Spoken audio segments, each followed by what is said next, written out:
এবং আমাদের প্রদেশ কংগ্রেস নেতা পার্থ ভৌমিক আছেন, সুমন রায়চৌধুরী আছেন, সাইনা জাভেদ আছেন, প্রদেশ যুব কংগ্রেসের সহসভাপতি আছেন, দক্ষিণ কলকাতা জেলা কংগ্রেস নেতা স্বপন রায়চৌধুরী থেকে শুরু করে আমাদের অনেকেই আছে।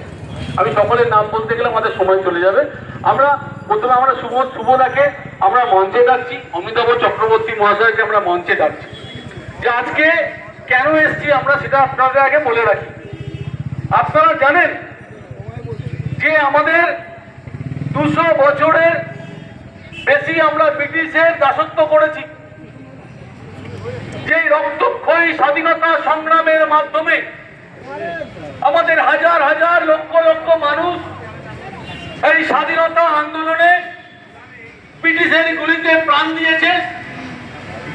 আমরা স্বাধীনতা অর্জন করেছি। আমাদের কেউ ব্রেকফাস্টে পাতরাসে প্লেটে করে আমাদের স্বাধীনতা আমাদেরকে হাতে তুলে দেয়নি। রক্তক্ষয়ী স্বাধীনতা, রক্তক্ষয়ী আন্দোলনের মাধ্যমে আমরা স্বাধীনতা অর্জন করেছি। এই স্বাধীনতা আন্দোলনের একটা বাড়ির সামনে দক্ষিণ কলকাতায়, যেটাকে পবিত্র ভিটে বলে মনে করি, নেতাজি সুভাষচন্দ্র বোস।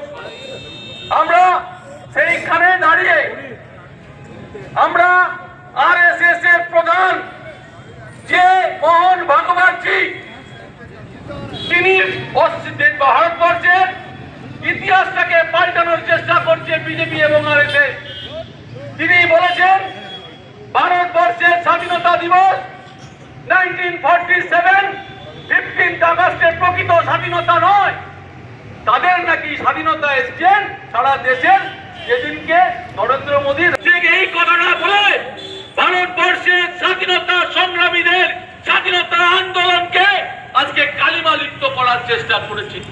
আমরা ধিক্কার জানাই, আমরা ধিক্কার জানাই। মোহন ভাগবত শুধু নয়, আরএসএস, বিজেপি যারা ভারতবর্ষের স্বাধীনতাকে কলুষিত করার চেষ্টা করছে, ভারতবর্ষের স্বাধীনতা সংগ্রামকে যারা মাটিতে ধুলায় মিশিয়ে দিতে চাইছে, ভারতবর্ষের সংগ্রামের ইতিহাসটাকে যারা মুছে ইরেজা দিয়ে মুছে দেওয়ার চেষ্টা করছে, আমরা ধিক্কার জানাই।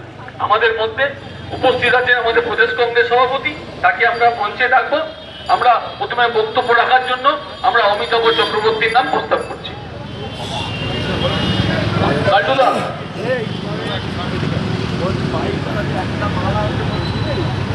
আমি